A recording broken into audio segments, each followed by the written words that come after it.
mine workers union in Krivihi have 3,000 mine workers joined to the arms.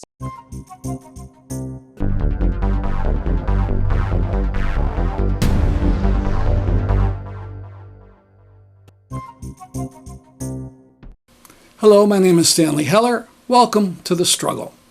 Today we focus on Ukraine, threats against BDS, and abortion.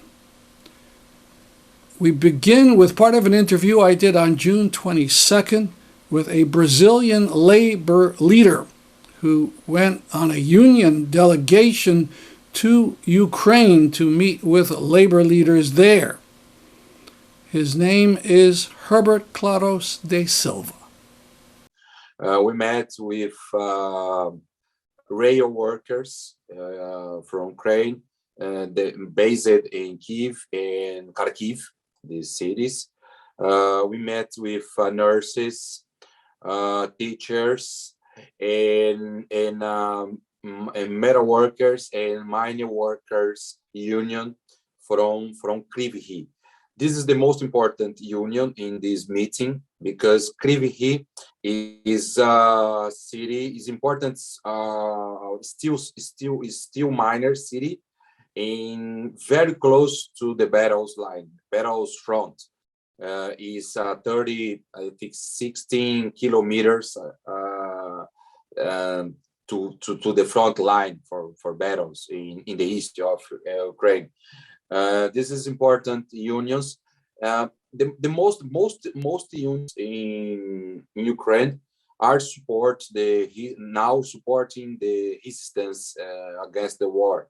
For example, the mine workers union in Krivihi have 3,000 mine workers joined to the arms, resistance arms to defend your region, your country. 3,000 miners went to yes. Wow. Yes. During the conference in the May Day, for example, we have different workshops, different explanations about the Ukrainian situation, the worker situation in Ukraine. And in 2 moments, for example, we have a Zoom with leadership unions leaderships by Zoom in the front with the military jackets, with the guns, because, for example, rail workers from Kiev in the front, construction union workers in the front line of the battle attends the conference with the military uniform because joined to the resistance. Now, do the unions talk to you about problems they have with their own government? Yes, because in the fact Zelensky is a liberal president, is a liberal government. Now the Zelensky have an important idea to resist against the war of Russia, but have more defend the Ukrainians bourgeois issues, Ukrainian oligarchy issues, and now approved, I think in April, the government the parliament, Ukrainian parliament approved a labor law reform, a new labor law, and Zelensky supports and signing this new labor law. And this new labor law is having much attacks for the workers' rights in Ukraine, for reduce the time for contract, reduce the time for vacation in Ukraine. It's possible it's free to fire workers at the moment. In fact, the Ukrainian bourgeois with the government use the war to attack the workers' rights. Is very, very bad for the workers, because workers suffer with the bombs and now suffer with that cut, the government cut workers' rights. and the workers couldn't oppose it successfully. So this is the new law. No, the unions, all unions in Ukraine denounce this attack, but it's a period of war. Many leaders of the union and many workers joined to the resistance army against Russia. It's impossible to fight for our rights. It's so bad. But in fact, this is very good to hear this history. We talked with the miners workers union in Kryvyi, and the leader said to us that this labor law is impossible to use in some workplaces, because in some workplaces in some cities the workers are with the gun in their hands to defend ourselves, because some union leaders say if the boss try to pass here in the workplace this new labor law, you use the guns to defend ourselves. This is very good experience for the workers with the gun to defend ourselves rights, but in this kind of situation. Yeah. You can view the entire interview at the YouTube link at thestruggle.org. De Silva was part of a program later that day at the New Haven Library. He spoke Portuguese, which was translated for the audience. To save time, we'll put the translation right over his remarks. You'll see behind him a banner which reads "Bolsonaro out." Bolsonaro, of course, is the far-right president of Brazil. De Silva talks about Lula, the center-left opponent of Bolsonaro. You may be surprised that De Silva is critical of Lula and his party, even though, of course, the main enemy is Bolsonaro. We start, though, with De Silva talking about his analysis of the war against Ukraine. Que eles dizem que eles têm So there is even the possibility, right, of beating back Russia, but with the arms that they have on the ground, it will be impossible. And if they had more and better arms, they would be able to really beat back Russia once and for all. This debate is very important. And so so-called pacifist organizations have said that there should not be any sending of arms to Ukraine, because this will only generate more war. So I might have been in agreement if this were a war between Russia and the United States, but when you see a semi-colonial nation such as Russia coming down on somewhere like Ukraine, you can't quite make the same argument.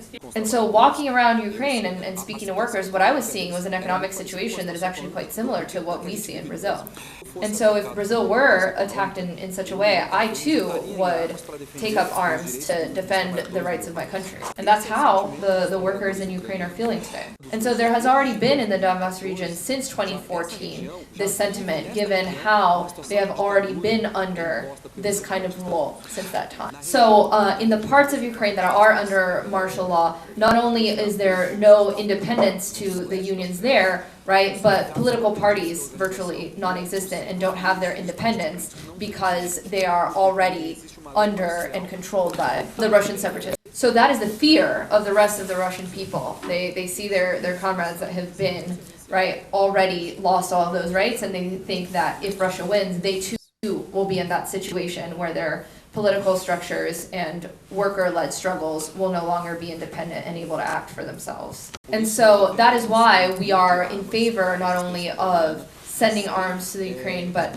also preventing any intervention from international organizations, the U.S. or world superpowers. And we believe that a victory to Ukrainian workers will send a message to any militaristic government in the entire world that such a sovereignty cannot be. And that is the same message that was sent to the world when the United States was defeated in Vietnam. And so we know that the defeat of the United States in Vietnam actually led to and sent a strong and clear message to the militaristic governments in Latin America in the following years. And that's why an international view of worker solidarity is one of the founding principles of our network. So I'm going to end talking about CSP con lutas. And so I began speaking of Ukraine and international solidarity because this kind of international solidarity is one of the three pillars of our organization. The other two are democracy, not only among workers, but among the various unions that are part of the Federation. And the last one is being a militant organization. We were formed in 2006, and it was born out of a crisis taking place in Brazil at the time that Lula and the PT, which is the Workers' Party, were in power in Brazil. 2003 was the first year that Lula was in power. And so in 2003, the Lula House of Representatives and the Congress tried to approve a change in pension policies for government workers. And this led to a rupture in trust on the part of the various government worker unions, no longer being able to trust the PT, which is the Workers' Party. So at that time, many unions were part of CUT, which is the Central Labor Federation in Brazil. So in case you're missing all the players, right, there's the Workers' Party, and then there is the CUT, which is the Federation of Labor Unions, that is very strongly affiliated with the political Workers' Party.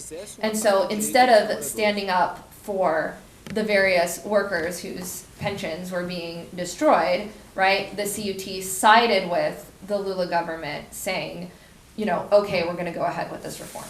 So feeling betrayed, right, these public workers unions broke away from the Central Labor Federation. So in 2006, after assemblies, discussions, consensus building, right, a number of the public sector unions as well as the private sector unions broke off and formed CSP. And so we call ourselves independent, right, because CSP con lutas believes that a union needs to be independent not only from patrons, right, and various funding sources and sponsors, as well as independent from the government. But we also believe that in order for there to be a strong labor movement, it has to be democratic. And so in order to not just say that in theory and not in practice, we have an internal constitution that delineates how we work democratically. So we don't have a hierarchical, in Brazil you would say bureaucratic, but it's more of a hierarchical structure that would entail a president, a vice president, a secretary, etc. So we do have an executive board to make sure that the day-to-day tasks of our organization can be carried out, but everyone within such an executive board has the same power and does not have hierarchy over one another. So we are made of committees, right, that specialize in different tasks. So, for example, he is not in charge, but rather responsible for the international motions and duties, right, of the organization. But just because he's bottom line responsible for it doesn't mean that nobody else can participate and that, you know, he owns what the program is, so to speak.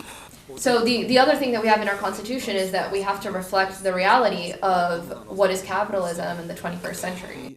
We have to put together everyone who's in the fight, not just the unions. And so if we think about what the successful movements, anti-capitalist movements have been ever since Seattle in 1999, there have been community and other groups that have been calling for anti-capitalist action, sometimes without even being heeded by the unions. And in Latin America, this is the case in places where indigenous and peasant movements are much more powerful, in fact, even than labor unions.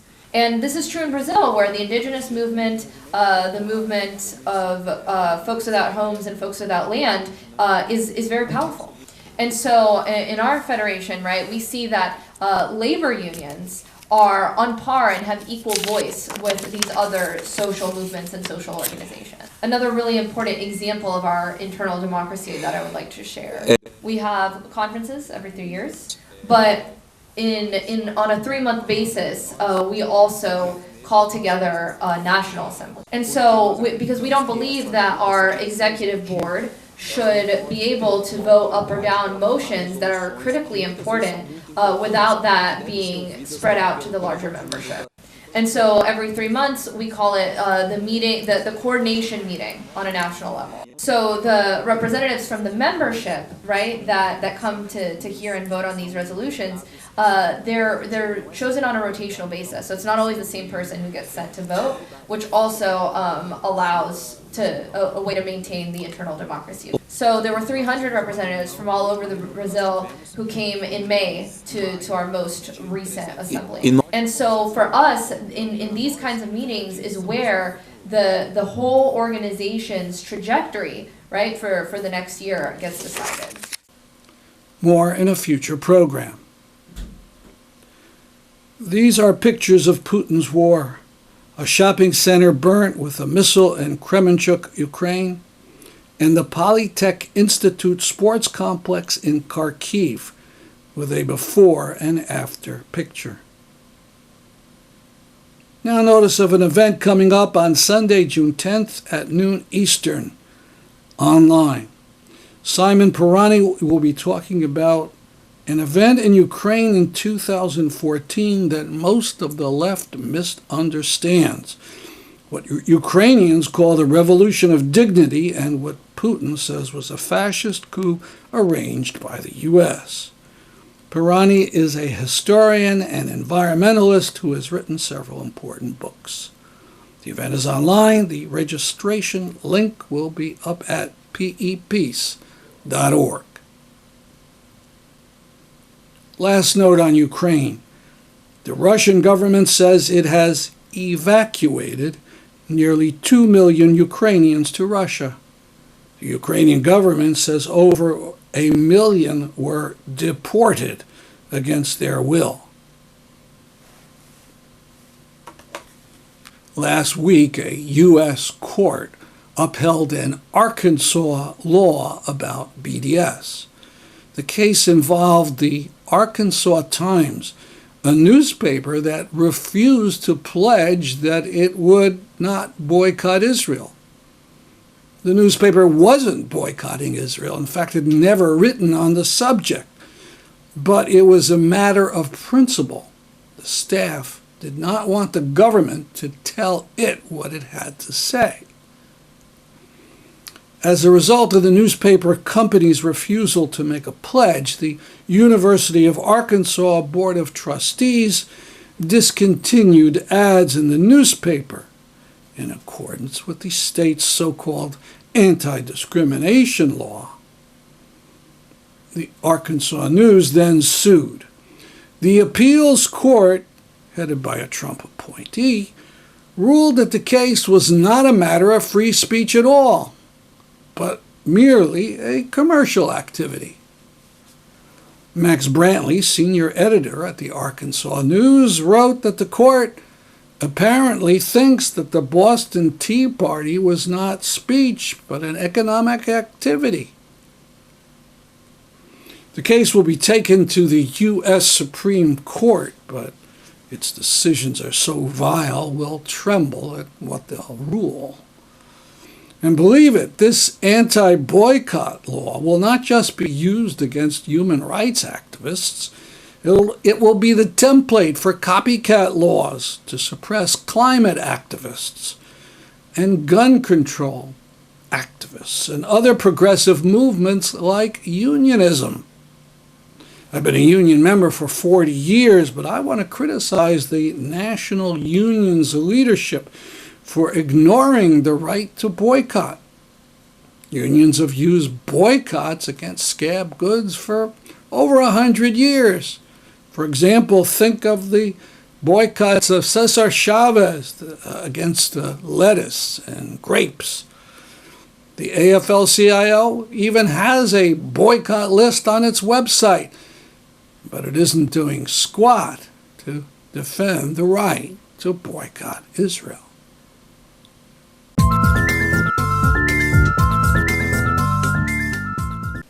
You all know about the loathsome Supreme Court decision on abortion. Several days after it was made, there was a demonstration and march in Hartford, Connecticut. Abortion is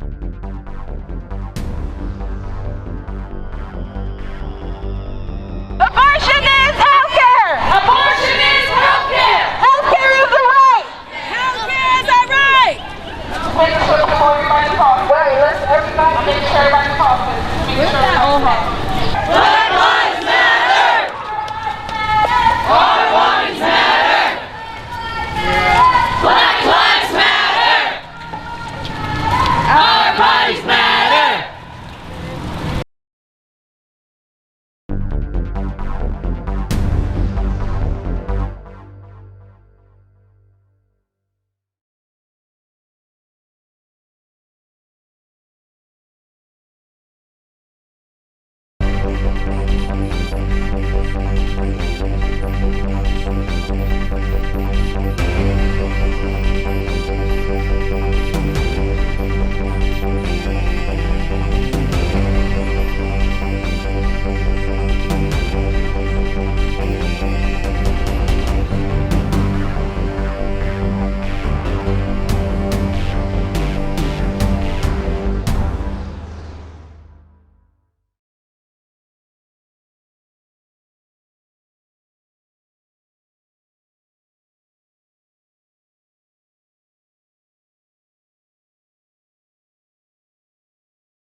All right, and my name is Tanea Taylor, by the way. I'm the executive director at the Nonprofit Accountability Group. My pronouns are they, them. Thank you again for being here. My body, my life. Dreaming of a world where there is no pain, where children aren't left alone to suffer, wondering what they have to do for another meal. A world where they don't have to sell their bodies for food. I dream of a world that's green, a world with trees, clean air, and health care. Doesn't a world like that already exist? Some might ask. It exists in the suburbs for people like Mitch McConnell, Clarence Thomas, potato-looking ass, for Joe Biden and Kamala Harris, but not for people like me, not for some of you. I dream of a world where we can all be together, smiling, because everybody got dental care. Thank you. Thank you so much. And we just here again in solidarity to express ourselves. So I invite you, if you have something to say, if you want to get on the mic, if you have a song you want to sing or a poem that you want to express, get up here, let me know, raise your hand. We need to hear you. We need to hear your voice. We need to hear why you're here. It's not hard to see the intersectionality between reproductive rights and the climate movement. For one thing, people in the climate movement get pregnant. They must be able to choose whether they want to have children or not. Mothers are the most impacted demographic in climate catastrophes. They have to protect and figure out how to feed and house their children when they lose their homes. And mothers, especially single mothers, often have the fewest resources. That applies to women around the world, as well as in the most vulnerable parts of our own country and cities like Hartford. Forcing motherhood on women would exacerbate their suffering and insecurity. And imagine what it would be like to give birth during a climate emergency, a wildfire, a flood, or a climate-fueled hurricane. I've had 2 children, and I can't imagine what that would feel like, or even if I was pregnant, worrying about what would happen, that there might be a climate disaster when I was ready to give birth. When a person is pregnant, they suffer more from pollution, extreme heat, and climate-related malnutrition. Preterm births, poor maternal health, and stillborn rates are all expected to climb as global temperatures continue to rise. Those who can get pregnant must be able to determine their own future. This decision, the Supreme Court decision, is also deeply racist. Federal data shows that even now, black maternal mortality is more than 3 times that of whites. Other data show that black women's health outcomes improved the most of any demographic group after Roe became law. Denying them access to abortion would likely increase this health divide. I'm wearing a shirt that I just came back a few weeks ago from a climate walk, a climate justice walk. but we also need reproductive justice for our children and grandchildren. I was almost 25 when Roe was decided, so there were plenty of years when my friends and classmates were getting illegal, sometimes dangerous and deadly abortions. We won't go back. Because black women and indigenous women have not had rights over their body since before 1619. And no matter how many times we've said that, you look straight through us. And it's not the time for you to begin to shed tears and go up to a black or an indigenous or brown person and express your remorse and how upset you are and how sorry you are. That's not the time to do this. The time is now for you to act with your dollars. And if you think that I am wrong about that, I urge you to go to opensecrets.org, and I urge you to go to, I believe it's FEC, Follow the Money. If you want to know how we got here, one of the ways is with our very own Democratic candidates taking campaign dollars and donating those same dollars to anti-choice candidates in places like Illinois and Texas. They're choosing anti-choice candidates, let me rephrase, anti-choice men who are candidates over pro-life women. There's so much more that I can say because we have hundreds of years before us. But what I'm going to say to our black and our brown and our non-white people and our indigenous people, we're going to survive this. We have survived so much worse and so much more. This is a new fight for white people. Because for many years, your skin color and your class and your status and your privilege has afforded you a protection that you've never truly understood how blessed you were able to have it until now.